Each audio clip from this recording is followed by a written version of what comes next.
कहे खातिर कि फलाना बो के केरा खियवले रही बेरा से ओतना दिन ले महीना खियावत रही ले जा अपन करेजा में डाल जानला कि नहीं ऐसा सोचबा मत करी हम औगाड़ा कहीं के अरे अंगूठी में अंगूरी में सगाई के काहे ही रे अरे कब से तू कितना लेट कर देला हो आए में देखा हमके मोहब्बत में तड़फड़ा दियो तू कोई सन दिन आजकल के लागेला कीड़ा नहीं काटे दौड़त बाटे रतिए ठीक बाटे ना बुझाला हाजी हाय अचारा देखि दहिया त फेका जी दहिया ता हां जी देखि त दे उजर उजर में कानी भुअरी लेखा लागत ना डले रो घामा में पानी पड़ रहे का हो अब पानी कहां से पड़ वही ना के बढ़िया हाथे छुई ह लइका फैकन के भेन देबू कि जासन निकाल ल हम बाजल बा अब बढ़िया हाथे आदमी छोटा जी अचार के अथी बटल में जानत नहीं खे देखा तनी मन खत्म हो गइल हऊ अब मोर डब्बा में तो रख के निकाल के लिए नहीं दिखावे खातिर के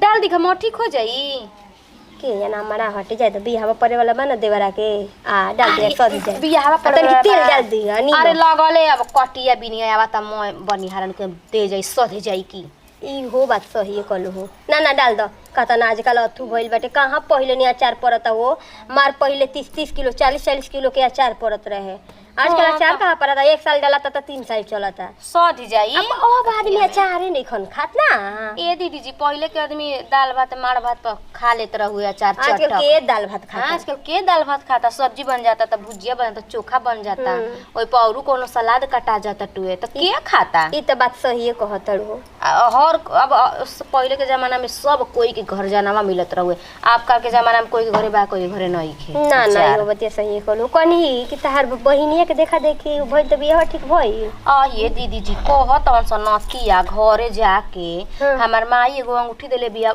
जइहन जे भैया लेवे अंगूठिया आ कहत मन सुननी के कि मोट बिया लइकिया ए दादा हो त देखा देखी पमार अथू हो के सब कुछ हो गेल अब लइकी मत को साड़ी चढ़ले बावन से एगो नथिया देले बावन सा यही से गहरी न सही हमर बहिनिया के देखा देखी बेल तनी फरसा दाता पापा मंगना हा अरे बाप शहरी कुकुर बिलाइती बोल देसी मुर्गी बिलाइती बोल ई का पहिर के घुमत नहीं जी हत्ती उल्टा से देखो नहीं दिखत नहीं खे हमर नहीं कनी देसी मुर्गी बिलाइती बोल रे कतनी शहरी कुकुर बिलाइती ना तो चिड़ा मत हो जाए न मजाक मतलब हम मजाक उड़ाता ले जना अब मजाक देखे ना औकात रही उहे ना पहनाई तो जन का औकाते नहीं के तो पहनबू जा का ऐसे काहे के भीतर पहिर के घुम ए बुच्ची जी हाया कामा काहे झंडी लटकले बनी दूगो खपड़ा हम कहीं अलग से झंडी आ केने से दर्शन दे देले रहुआ त घरी आवते नहीं खी हां अब चिन्हाई अब लेवल के आदमी के है ना जाई हमनी के है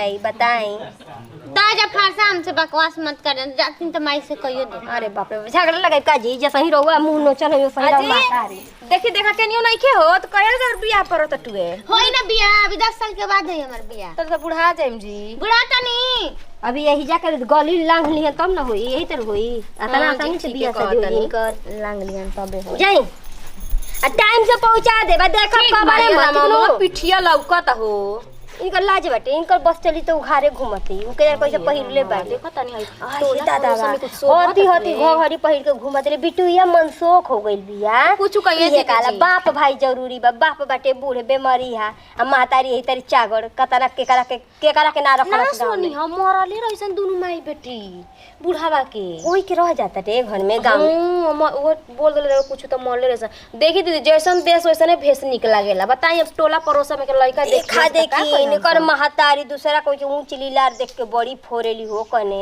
बहुत ज्यादा अच्छा दा हटे में तो ये सरवा डाल देबे जी हां डाल दो तन की तेल डाल दिया तन की नमक डाल दिया ठीक बटू आ कर्मों के हाथू कर देता तन जाते आज कुछ चटकार बनावे बताओ बुढ़ऊ के कब से जो तानी के अब यहाँ समोसा लेके अब लेके आइया लेकिन लेके आउते नहीं के पता नहीं कब देखो हमर खाए ला उधर तब ने बुढ़ऊ से पट गई थे बुढ़ा से जान जाता पटे हैं जुदाई के अरे अंगूठी में अंगूरी में सगाई के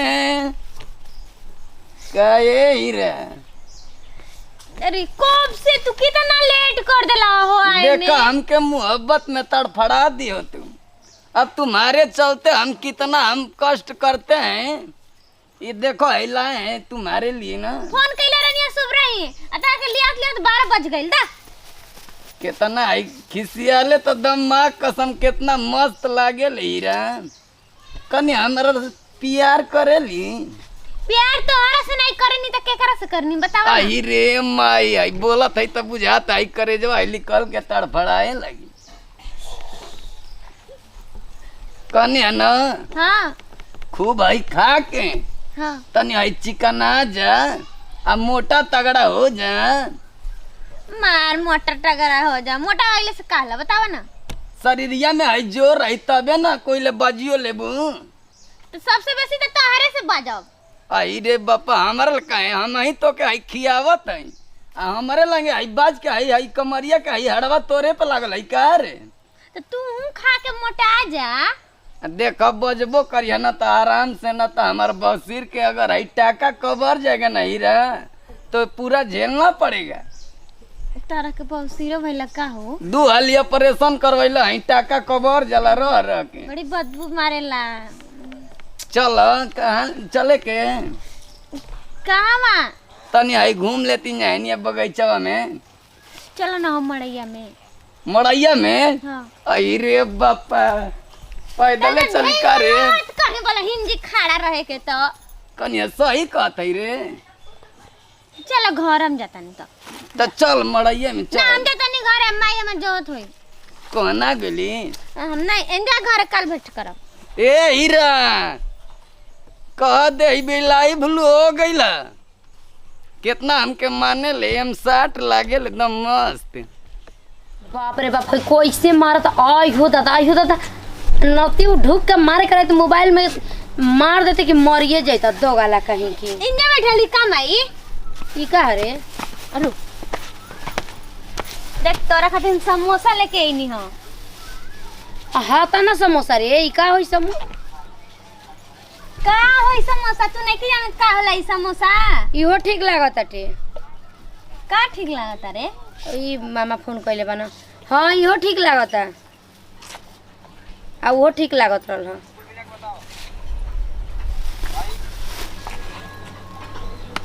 ऊ जैसे मने साड़ी खाती कि दीदिया मने खटाऊ में पहने भी तू की अपने के कर दिन भर कितना साड़ी कपड़ा के अरे आवता तो कहला से ले आवता नहीं एकरा करो चल मेरे खा खाली भौजूर के ना देखी। तो मने के देलो से ई बताओ कहां से पैसे पवली हो। अरे कहां से पहले ओ दिन हमर के 50 रुपया नहीं देले रही। 50 रुपए खाता ना समोसा रे। एगो 3 रुपया के देता बा 2 रुपया का तो कने 50 रुपया का ले लेता नहीं आज। चल पहले निकाल के खाना दे नहीं बनावे छे। चलो मैं सब पहले हमरा के निकाल के दे चार गो खा के चल। बड़ा सोचे लगलू हो माई के बारे में कि समोसा लंगला त खियावे लगलू दो। बतावो भैया आई कबे का आई केरा आई सेव लिया के आई छील के ताकत है कि आई तो ओकरा के आई गुटू गुटू आई खिया देती का जन के ने आई लुकाई लिया। ई का करतला हो है छिल काहे सोना अब बताओ आई तो हरा इंतजार में आई केतना हम तड़फड़ाते हैं छील के अंग हिले रखले हैं खालसा लीले के तो छील के रखले वाला त खा तू। नहीं तो हरा के नाम किया बताई खा के आई तनी मन गरा जा। तो बुढ़वा दा केतना आई चफेरे ली त माँ कसम केतना स्मार्ट आई लागे ली रे। स्मार्ट रहता खाली स्मार्ट। आई सुगा के आई ठोर लेखा आई मैं आई रंग के आई आवेली ले आई खा ले रा। अरे है सोड़ा ना का हो। सड़ल रुपया न लगाता ला आई खा ना। दाम खा ले अपन। नहीं हम अपना लेके आई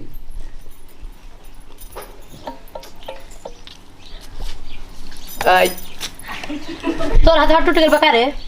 काहे के मारा थो लइकिया के आहो माने तू के हो एकरा के केरा के तू काहे हम करके हाथ से केरा खाते ना तो एकरा के टिटेरी बना द एकरा के हम खियावत हैं आई खा पी के आई मोटा जाई दूसरा घरे जाए वाली माने नहीं है। हमार बेटी है तो हार काहे तना चिंता बा। तो हर बेटी हमार बेटी नहीं है टेंशन कइले हैं मैं ऐसी एके दिया के देखत देना है ना माने गजब हाल बाटे बुढ़ाऊ हम के खिया दत तनी चल बन हे के खियावत रही केरा आई फल फूल त ई मोटा के लोढ़ा ना हो जाई हो के उ बियाह करी हो। लाई तब तू तन की काट ला ऐसे मौगात काहे बड़ा जीव निकाल के का तो के हम ला बतियावत जो नहीं तू खा ला इनकर आदत है ऐसे ऐसे करे। करे ले आई। के तो तू आदत छोड़ावत रुका।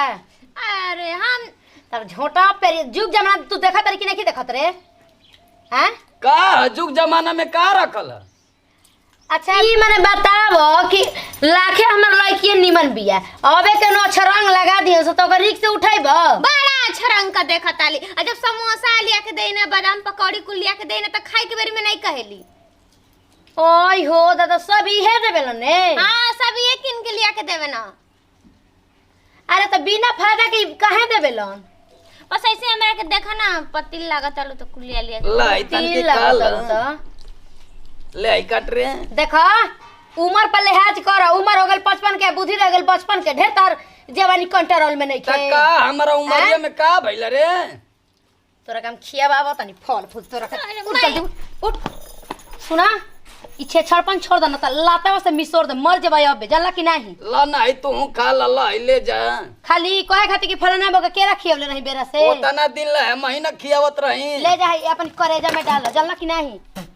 ऐसा सोचबा मत करी हम उगाड़ा कहीं की। आई रे बापा आई नेकी के जमाना नहीं है हीरा।